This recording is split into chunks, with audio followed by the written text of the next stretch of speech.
गायत्री महामंत्र एक बार मेरे साथ दोहराओ। ओम भूर्भुवः स्वः तस्सवितुर्वरेण्यं भर्गो देवस्य धीमहि धियो यो नः प्रचोदयात्। कल तक बात करते रहे हैं परिस्थितियों से कैसे उबरा जाए। ये बात स्पष्ट की गई थी कि जिस अवस्था में हैं उस अवस्था से ही हमको अपने आप ऊंचा उठना पड़ेगा। कोई बाहर से नहीं आएगा, कोई भी नहीं आएगा। एक माँ बाप भी चाह करके अपने बच्चे का कुछ नहीं कर सकते निर्माण, कोई कुछ नहीं कर सकता। जो कर सकता है वो अपना आपा ही कर सकता है। परंतु इच्छुक हो करने का।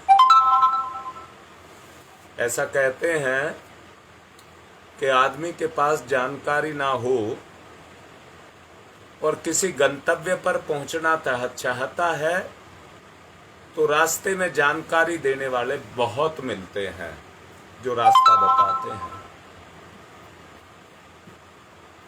इसलिए आदमी की अपनी मनसा होनी चाहिए। एक बात और कहूंगा, इस दुनिया में जितनी विशेषताएं हैं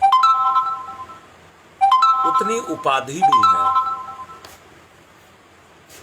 जितनी विशेषताएं हैं उतनी उपाधि भी हैं। उन विशेषताओं की प्रामाणिकता को बताने वाले प्रशंसा पत्र।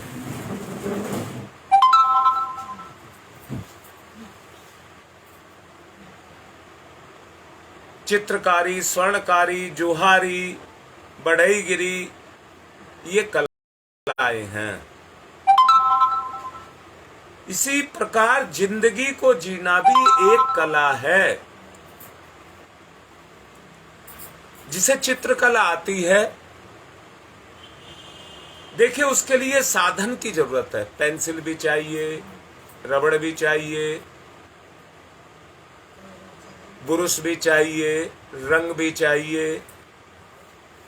पर मैं फिर से एक बात कह रहा हूं, अगर किसी व्यक्ति के पास ये सारी चीजें हैं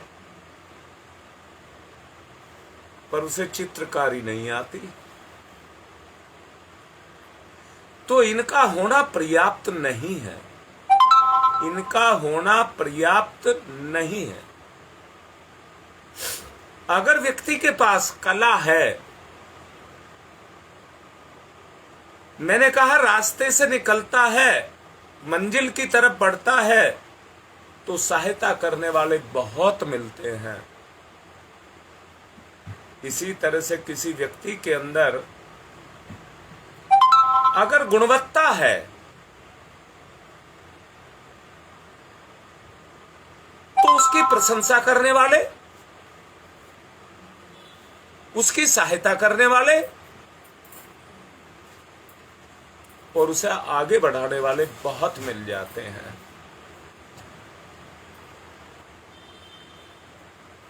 एक आदमी बहुत साधन संपन्न है,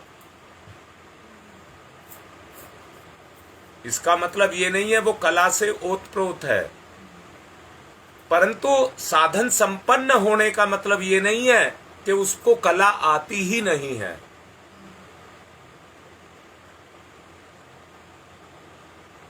कला व्यक्ति की आंतरिक विशेषता है।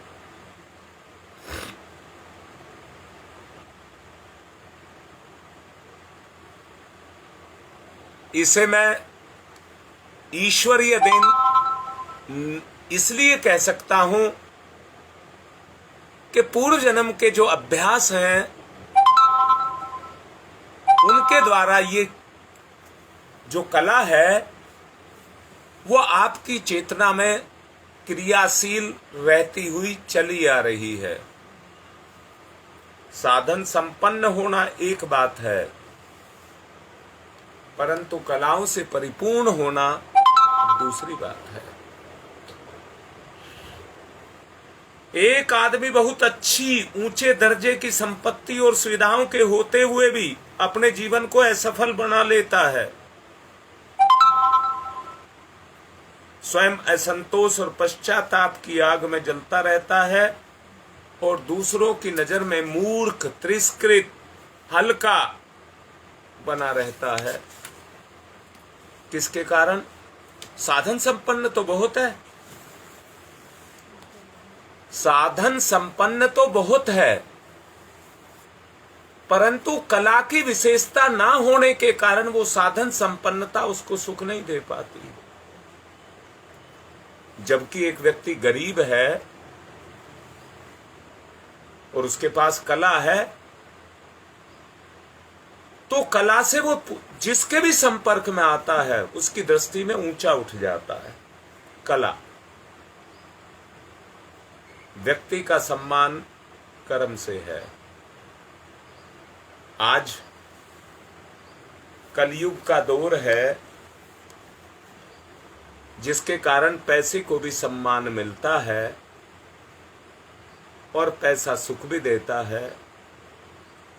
उसके ही कारण व्यक्ति पैसे की तरफ को दौड़ रहा है, परंतु जीवन का साधन नहीं है, केवल शरीर का साधन है। जिसे स्वर्णकारी नहीं आती, सोना चांदी होते हुए भी सुंदर मजबूत आभूषण नहीं बना सकता, नहीं बना सकता। बढ़िया लकड़ी हो और बढ़ईगिरी नहीं आती तो लकड़ी को भी खराब कर देगा। कपड़े का बहुत अच्छा थान हो पर दर्जी का काम नहीं आता तो वो कपड़े को भी खराब कर देगा।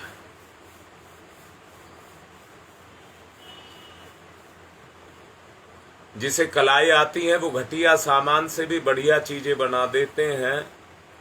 मिट्टी का कोई महत्व नहीं, पैर से खूंदती रहती है और ढेरों पूरी धरती पृथ्वी मिट्टी से ही बनी है। उस मिट्टी को एक साधारण सा ढेला जब किसी चतुर कुम्हार के हाथ में पड़ता है और चतुर कुम्हार उसके सांसारिक संस्कारों को जगाता है तो उसको अच्छा खिलौना बना देता है। छोटे बड़े सभी को ललचाने का मन करता है उसकी तरफ। कहते हैं अच्छी परिस्थितियां मिल जाने से आदमी सुख में हो जाता है। परिस्थितियों की इस दुनिया में कुछ कमी नहीं है, कुछ कमी नहीं है। परिस्थितियों से घटनाएं पैदा हो रही हैं, हर किसी के जीवन में घट रही हैं। ये आपकी कला है कि आप अपने जीवन को किस तरह का जीते हैं। ये आपकी स्वयं की कला है। इन्हीं परिस्थितियों में एक आदमी, एक ही मां से बच्चे पैदा हुए, उसी परिवार में एक कोई कुछ से कुछ बन जाता है, दूसरा बुद्धू निकम्मा बन करके रह जाता है। मिट्टी की तरह संसार के एक कोने से दूसरे कोने तक जो बिखरी पड़ी है, इतनी अधिक मात्रा है जिसका कोई ठिकाना नहीं है।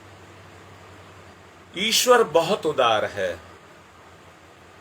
उसने मनुष्य के लिए सुख सुविधाओं की इस धरती पर कोई कमी नहीं छोड़ी है।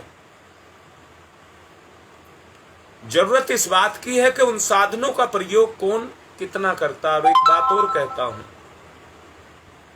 हर चीज का एक समय है। समय माने अवसर, समय माने मौका। ईश्वर सबको मौका देता है आगे बढ़ने का।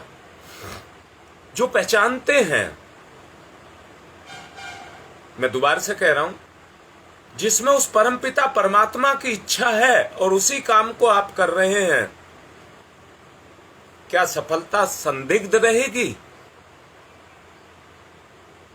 हमें कोई संदेह करके नहीं चलना चाहिए।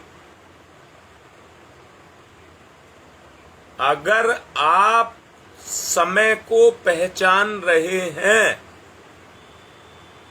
और समय का हाथ पकड़ करके आप अपने जीवन की गति को कर रहे हैं, तो समय के अनुसार हर गति आपके अनुकूल होती हुई चली जाएगी।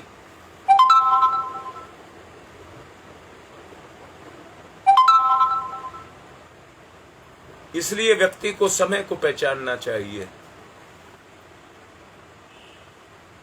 आसानी से अच्छी मिट्टी ढूंढी जा सकती है, अपने ऊपर है।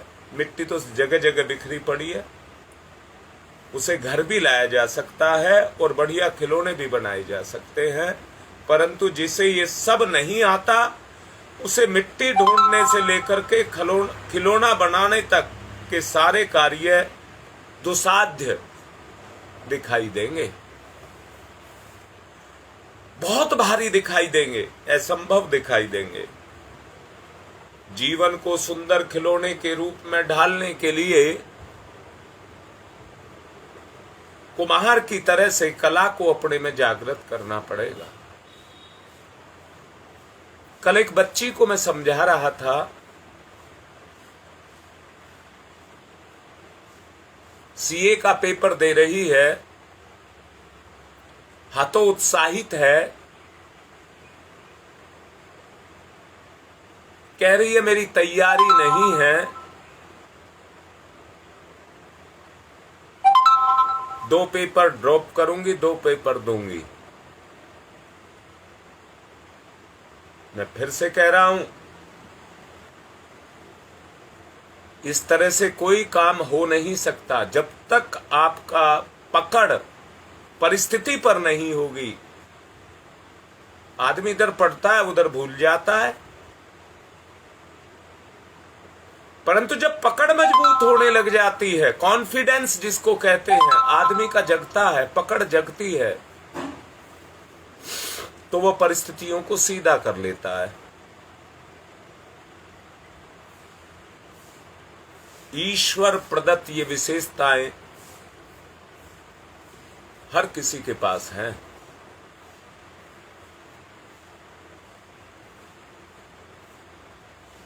घटिया माल को भी बढ़िया बनाने की कला व्यक्ति के पास है।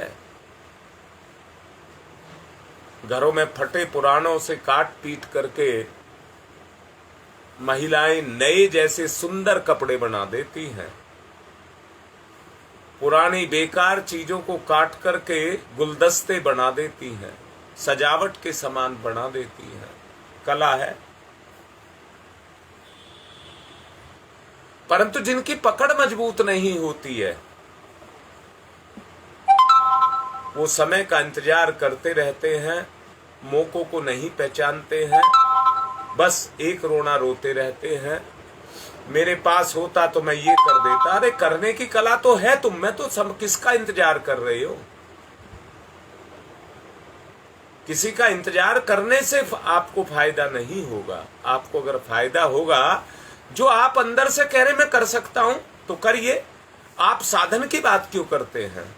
मैंने अभी कहा, आदमी के पास कला हो, कागज पेंसिल रंग वगैरह ना हो, तो वो टहनी का लकड़ी लेकर के जमीन पर भी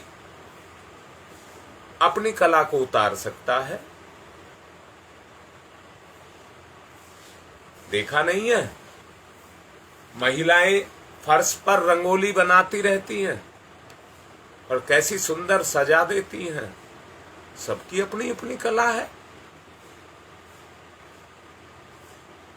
इसलिए मैंने कहा है, जैसे वस्तुओं से हम काम लेते हैं, वैसे जीवन भी हमारी एक कला है। जिसके पास जीवन जीने की कला है, वो अपने जीवन को कुछ से कुछ बनाता हुआ चला जाता है। अपनी नालायकी को भाग्य के ऊपर, ईश्वर के ऊपर थोपकर खुद को निर्दोष बनाते रहते हैं। ये एक असंभव मांग है।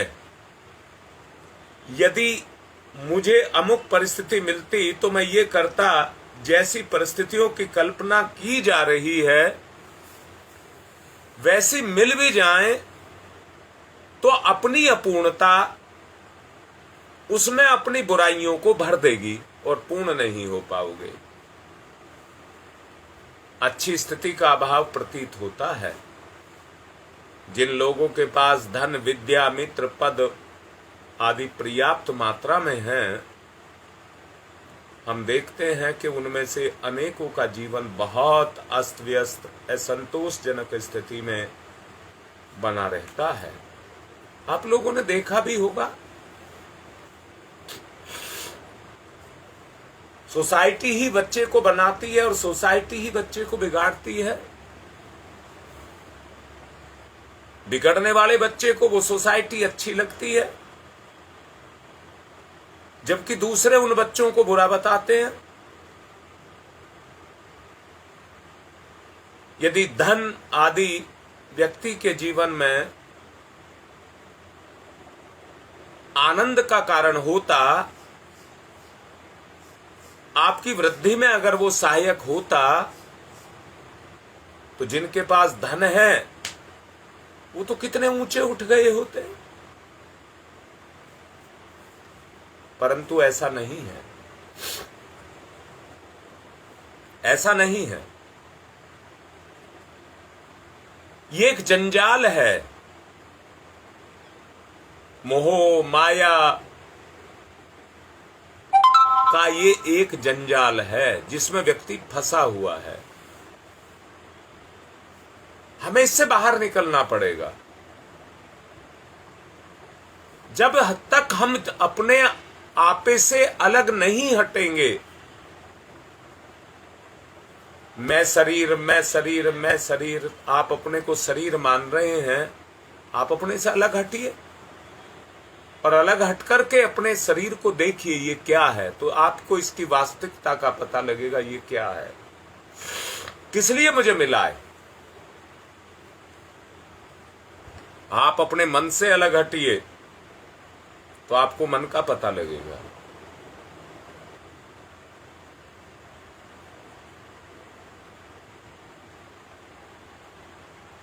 गरीबी में अभावग्रस्त अवस्था में थोड़ा बहुत आनंद व्यक्ति को तब भी मिल जाता है जबकि संपन्न व्यक्ति को संपत्ति के दुरुपयोग के कारण विपत्तिग्रस्त रहना पड़ता है। यदि आपके पास आज मनचाही वस्तु नहीं है तो निराश होने की जरूरत नहीं है, कल हो जाएगी।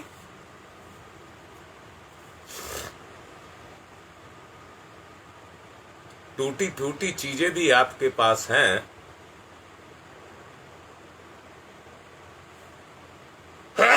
जब आपकी सहायता करने वाले सहायक आपके खड़े हो जाएंगे तो आपको अपनी कला का प्रदर्शन करने का मौका मिल जाएगा। जब चारों ओर घना अंधकार छाया हुआ हो तो दीपक की आवश्यकता पड़ती है, जो बहुत पैसे का नहीं होता है। थोड़ा सा तेल, एक छोटी सी बत्ती, मिट्टी का बना हुआ दीपक उतना ही काम करता है, अगर उसे सोने का बनाया जाए तो भी उतना ही काम करता है।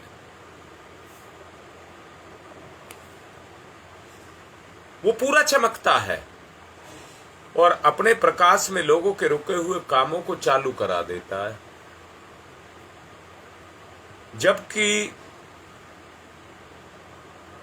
बहुत महंगी महंगी चीजें आपके पास हों, वो दिखावा बन करके रह जाती हैं, दैदीप्यमान नहीं हो पाती हैं। लोगों का प्यारा बनना,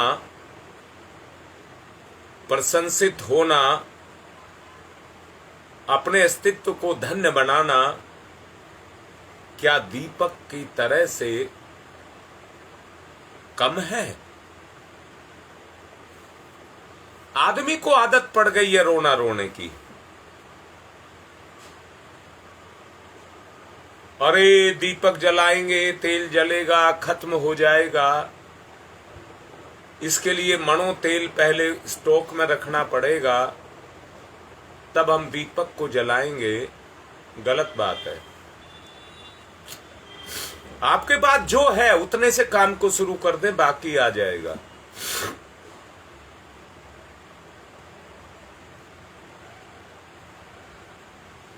मेरा आकार प्रकाश की तरह है। दीपक को कर्महीन नालायकों की भांति बेकार सेक चिल्लियों के मंसूबे बांधने से ही फुर्सत नहीं है। अपनी आज की परिस्थितियां, हैसियत, औकात, इनको देखिए और उसका आदर करिए। अपनी केवल मात्रा 1 पैसे की पूंजी से आरंभ करिए। कार्य को किसी को छोटा मत समझिए, बेशक उसके ऊपर छोटेपन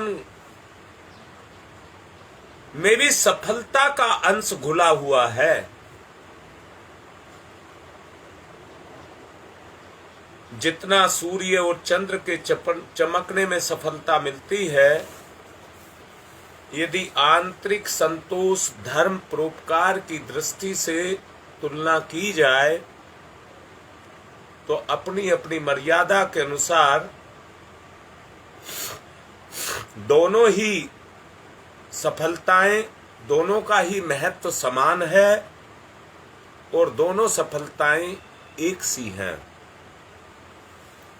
सच बात तो यह है कि अभावग्रस्त, कठिनाइयों में पले हुए, साधन विहीन व्यक्ति संसार के नेता, महात्मा, पुरुष, महापुरुष सफल जीवन, मुक्ति का पथ अपनाते हुए जीवन लक्ष्य की तरफ बढ़ते चले जाते हैं।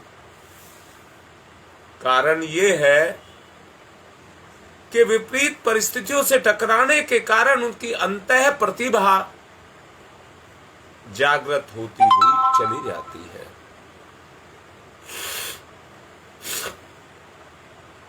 प्रसुप्त शक्तियों का विकास होता हुआ चला जाता है। पत्थर पर रगड़ने वाला चाकू तेज हो जाता है, अधिक काम करता है, अधिक कारगर सिद्ध होता है। उसका स्वभाव, अनुभव और दिमाग जिसका मंझ गया, उसे आगे बढ़ने में बहुत सफलता मिलती है।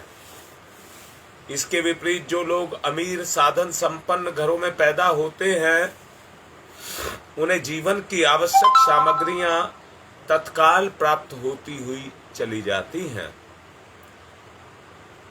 उनको संघर्ष नहीं करना पड़ता। लाड, प्यार, दुलार, ऐश, आराम, उसके कारण उनकी प्रतिभा निखरती नहीं है। वरन बंद, कैद पानी की तरह से एक जगह पड़ी पड़ी सड़ती रहती है। निष्क्रिय चाकू की धार जंग लग करके खत्म हो जाती है, निकम्मापन आ जाता है। आम तौर पर आज ऐसा देखा जाता है, अमीरों के लड़के अपने जीवन में असफल और गरीबों के लड़के आगे चल करके चमकने लग जाते हैं।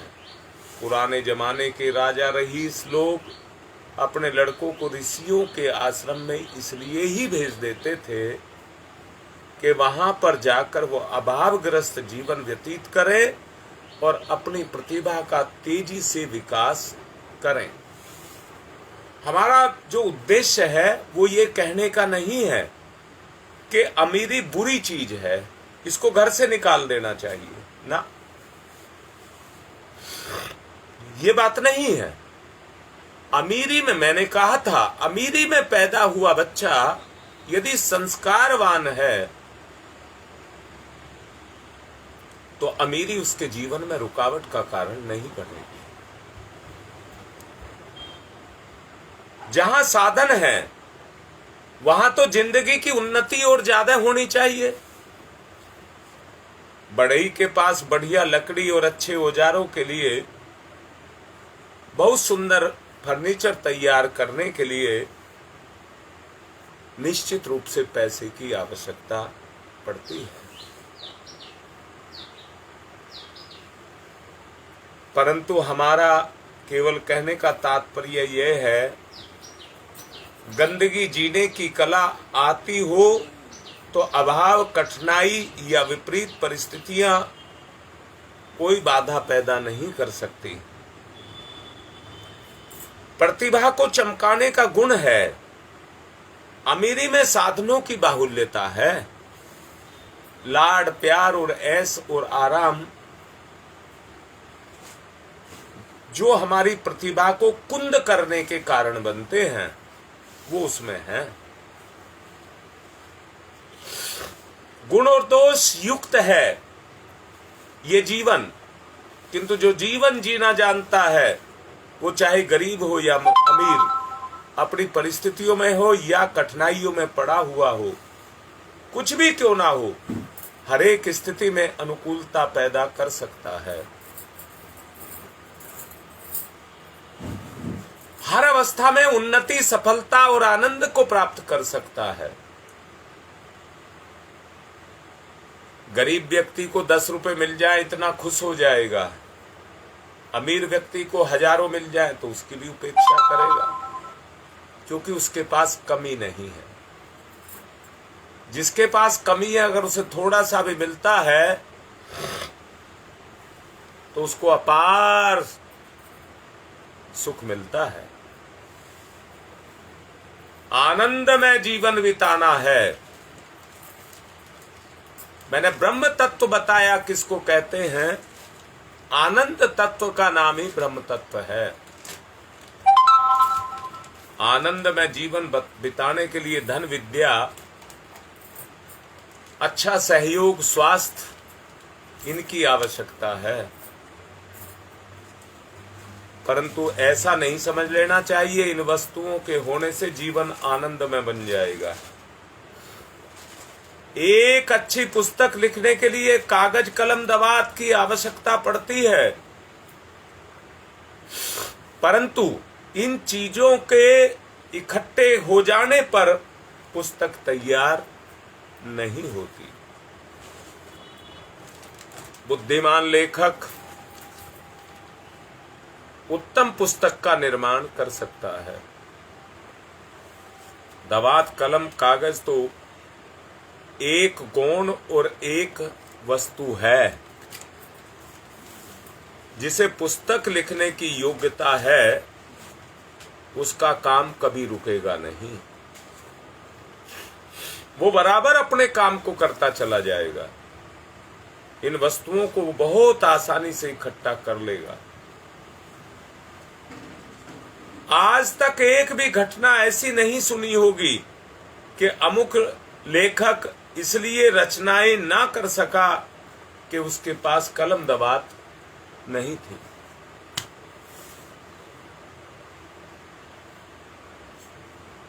सच को देखो,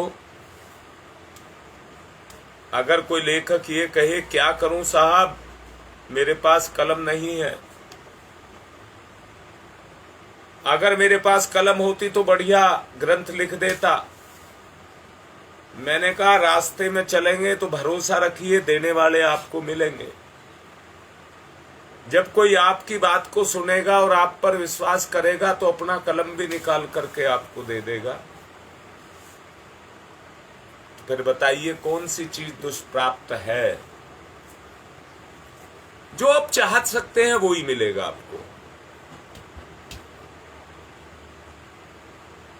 एक बड़ी कहावत है, नाच ना जाने आंगन टेढ़ा।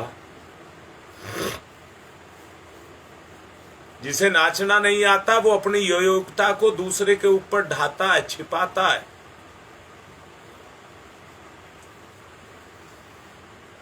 इसी प्रकार जो विद्या जानता है उसे साधनों का अभाव, विपरीत परिस्थितियों की शिकायत करने की कोई बात, कोई गुंजाइश उसके सामने नहीं होती।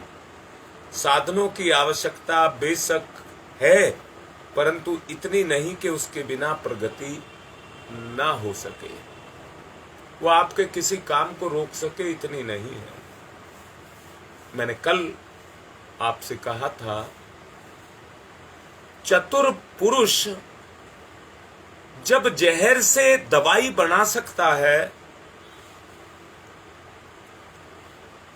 उस जहर को जो जान लेता है उसे जीवन के अनुकूल बना सकता है, उस जहर को अमृत तुल्य बना सकता है, रोगनाशक, आयुवर्धक रसायने बना देता है, तो लोग क्यों अपने आप को कमजोर समझते हैं? ये कोई नई अनहोनी नहीं है, ये कोई नई बात नहीं है, परंतु एक सच्चाई है।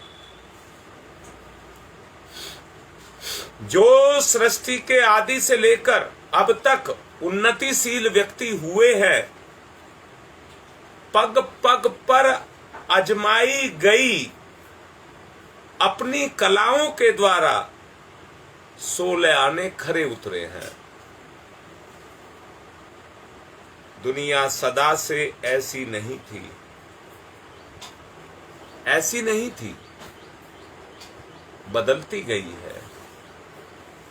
और बदलने के पीछे जो बदलाव लाया गया है वो व्यक्ति के द्वारा लाया गया है। इसमें एक को कठिनाई का सामना करना पड़ता है, वो कठिनाई की आग में तपता रहता है। बिना कोई बर्तन पका अगर आवे में गया है तो नहीं रह सकता, पक्का आएगा।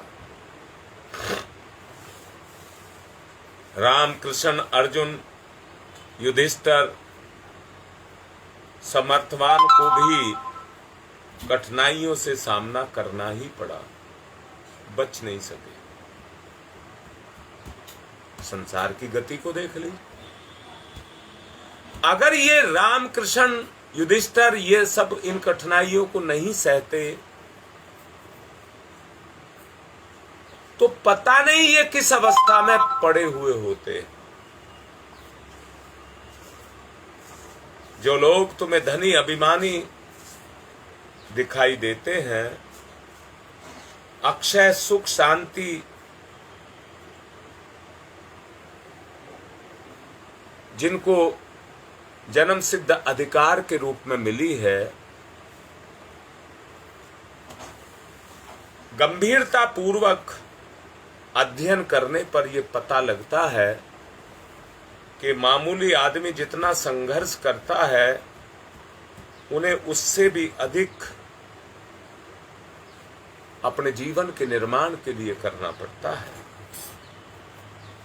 बड़प्पन हमें प्राप्त हुआ है, आज की इस बड़प्पन की रक्षा के लिए अपने क्षेत्र में उन्हें बाहरी प्रयत्न करने पड़ते हैं। हम उनके महल, तिजोरी, मोटर, ठाट बाट को देखते हैं, इसलिए समझते हैं कि बहुत मौज की जिंदगी ये जीते हैं, इन्हें कुछ कष्ट नहीं होता, ऐसी बात नहीं है। राजा की गरीबी राजा की जितनी बड़ी और गरीब की गरीबी गरीब के जितनी बड़ी होती है। दुख कष्ट ने किसी को नहीं छोड़ा है, ऐसा एक भी व्यक्ति नहीं आपको मिलेगा जो मुसीबतों में से होकर के नहीं गुजरा हो। अपने क्षेत्र में अपनी अलग कठिनाइयां हैं, जो इन कठिनाइयों से लड़ सकते हैं तभी वो संपन्न होते हैं। जब जिसकी कठिनाइयों का हल करने की योग्यता अपने अंदर अगर शिथिल हुई तो व्यक्ति अपने स्तर से गिरता हुआ चला जाएगा। आनंदमय जीवन अगर जीना है तो एक प्रकार की रसायन क्रिया है। ये रसायन बनाने वाले वैद्य लोग जानते हैं कि उन्हें पारा, संख्या, तेलिया विषयों को शुद्ध करने की कला उनके पास है। वो उसे अमृत तुल्य बना देते हैं। अनुपयोगी हानिकारक विषयों को उपयोगी लाभकारक बनाने की कला रसायन विद्या के विद्यार्थी अच्छी तरह से समझते और जानते हैं और उसका प्रयोग करते हैं।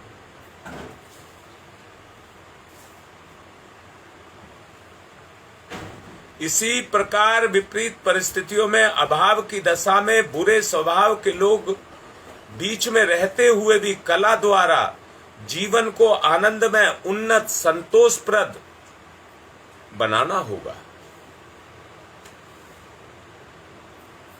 इसे संजीवनी विद्या कहते हैं। जिस प्रकार आदमी को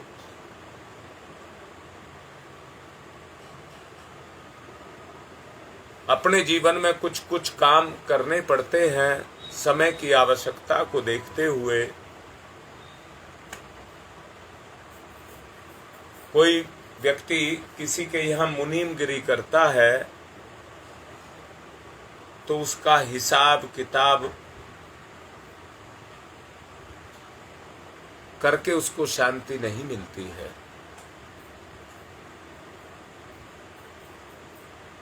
आवश्यकता इस बात की है कि उसे उस योग्य बनना पड़ेगा।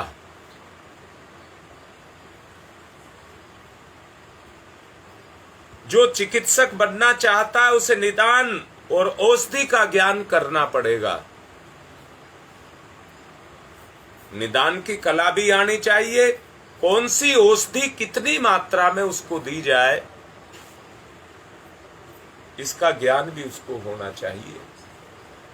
अर्थात रोग की पहचान और उसका निवारण,